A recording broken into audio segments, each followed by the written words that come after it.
Olá, meus amigos. Não importa muito que dia é hoje, nem que horas são, porque a internet, o dia e a hora é agora, a hora que você está vendo esse vídeo. E eu também estou fazendo este vídeo porque eu fiquei impressionado com as declarações de um brasileiro que, por mérito próprio, chegou a procurador do estado do Mato Grosso do Sul. Nós vamos ouvir a fala desse brasileiro, que em nome do povo fala tudo aquilo que os técnicos de Brasília precisavam ouvir a respeito da segurança das urnas eletrônicas. Vamos acompanhar e lavar a alma junto comigo.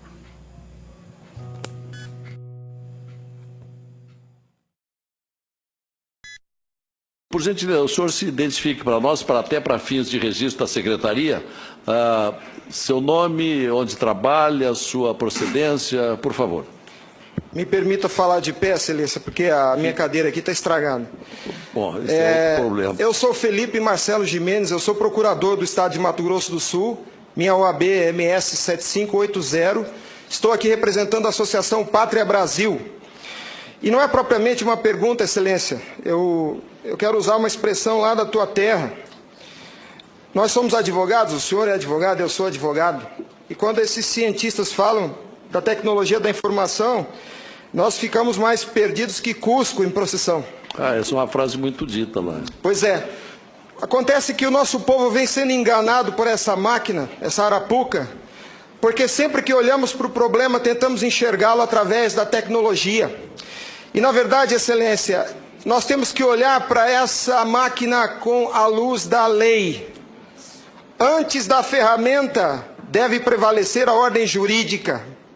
A ferramenta deve servir a ordem jurídica e não o inverso, excelência. Nós estamos vivendo uma inversão, onde a ordem jurídica é posta de joelhos diante da ferramenta. Por falar em colocar de joelhos, a conduta do ministro Gilmar Mendes em protelar por 2 anos o cumprimento dessa lei deu motivo ao impeachment, ao pedido de impeachment. E eu vou mais além. Me parece que, na verdade, a conduta dele configura o crime de prevaricação, porque se omitir na obrigação do ofício é prevaricação. O que está acontecendo aqui, excelência? Um dos pilares da República está sendo quebrado. Nossa democracia e a cidadania desse povo está sendo violada, desrespeitada. No entanto, eu quero lembrar aqui uma frase de Billy Graham, um homem que dedicou 99 anos da vida para o bem do próximo. Ele dizia: a coragem é contagiosa, e o senhor está vendo aqui só alguns dos corajosos que se levantaram. Há uma onda gigantesca sendo levantada nesse país, um tsunami que vem em direção a Brasília. Os cidadãos estão indignados. O Tribunal Superior Eleitoral não pode recusar o cumprimento à lei. Se fosse uma ordem judicial, o senhor, excelência, não teria o direito de cumpri-la parceladamente. É uma lei, não tem vício de forma, nem de iniciativa, nem de conteúdo. Vou ao ponto. Fala-se muito da máquina, eu quero falar do ato jurídico. O senhor, como advogado, entende bem desse assunto. Somente o exercício do voto é secreto para garantir ao cidadão a liberdade de escolha. O ato seguinte, porque o processo eleitoral é feito de etapas, o ato seguinte é um ato administrativo. A contagem de um voto é um ato administrativo e se submete a um requisito de validade sob pena de ser nulo, que é o princípio da publicidade. Qualquer ato administrativo deve ser público. Entenda, excelência, nós queremos auditar o fato jurídico, não é a máquina. Não nos interessa o software nem a máquina, nem antes nem depois. Nós queremos auditar o fato, que por natureza é um evento.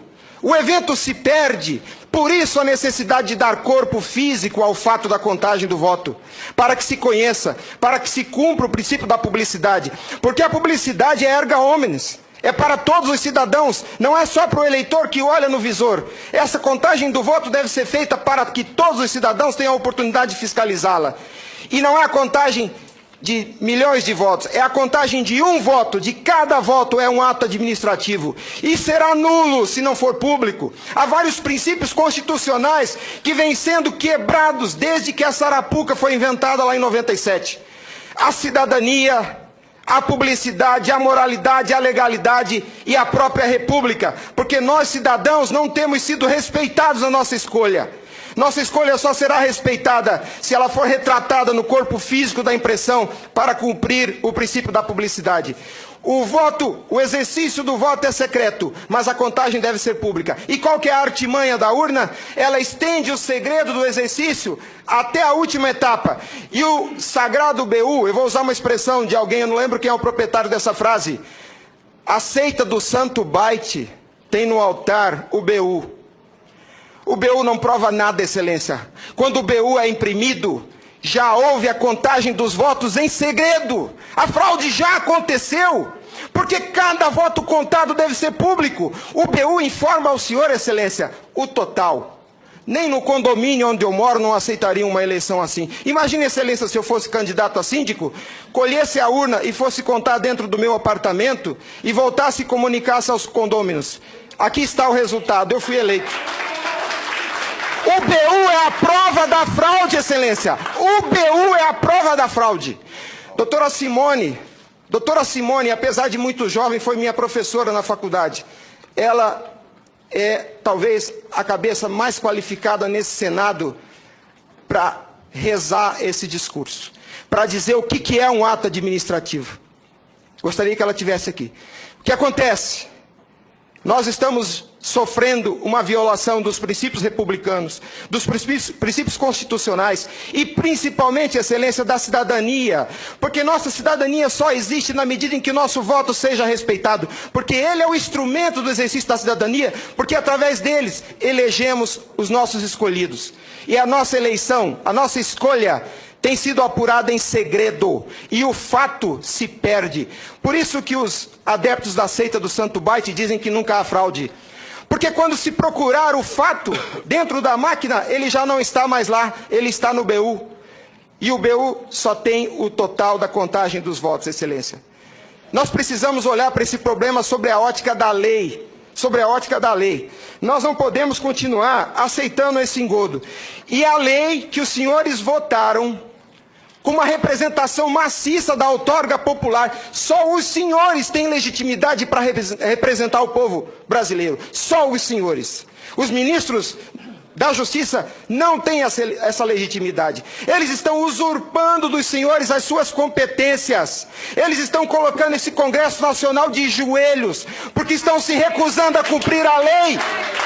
Eles estão, excelência, eles estão cometendo abuso de autoridade. Abuso. Porque essa lei que os senhores votaram com 71% do Congresso Nacional, a derrubada do veto teve um peso de outorga popular maior do que as emendas à Constituição. 71% do Congresso Nacional disse, em nome do povo, será impresso o voto. E a lei, excelência, não tem discricionariedade. A lei não permite fracionamento. Fracionar o cumprimento da lei é um abuso, é uma violação, é uma teratologia. Não há possibilidade de se fracionar o cumprimento da lei. Imagine o senhor, se o senhor fosse sujeito passivo de uma ordem de Gilmar Mendes, se ele aceitaria ouvir do senhor o seguinte: ministro, eu vou cumprir sua ordem, um pouquinho a cada ano. Até 2050, Gilmar Mendes, eu termino de cumprir a sua ordem. Imagina que ele aceitasse isso do senhor. A lei não tem discricionariedade. Não é possível cumpri-la pela metade.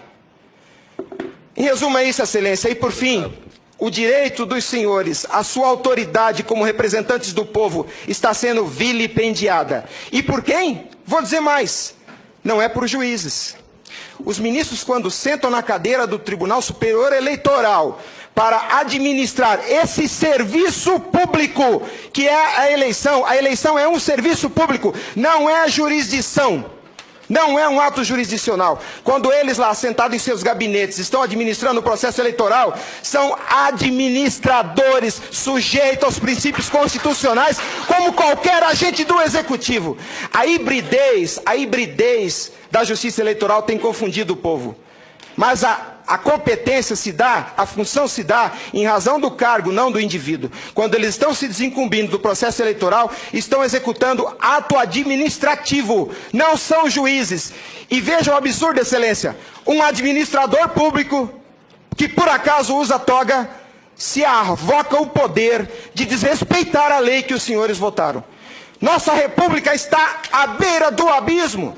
Se os senhores não se colocarem em pé e defenderem a sua legitimidade da outorga e aceitarem esse abuso de autoridade, acabou a república, excelência.